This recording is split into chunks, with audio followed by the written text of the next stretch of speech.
I myself, Paul, appeal to you by the meekness and gentleness of Christ.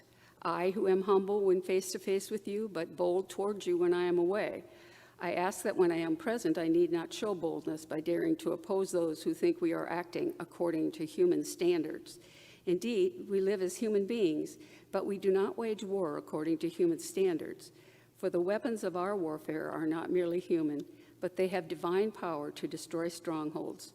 We destroy arguments and every proud obstacle raised up against the knowledge of God, and we take every thought captive to obey Christ.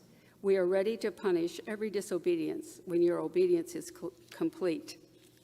Look at what is before your eyes.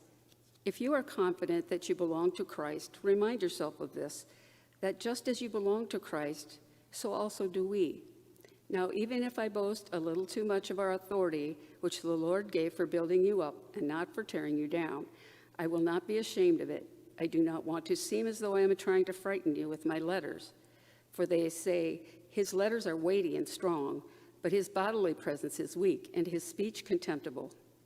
Let such people understand that what we say by letter when absent, we will also do when present.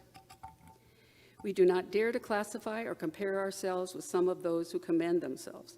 But when they measure themselves by one another and compare themselves with one another, they do not show good sense.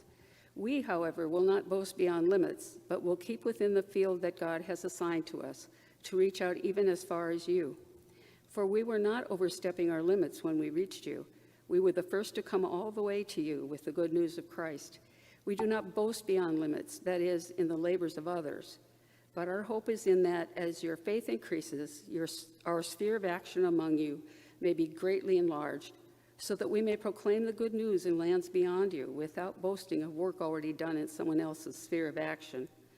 Let the one who boasts boast in the Lord, for it is not those who commend themselves that are approved, but those whom the Lord commends.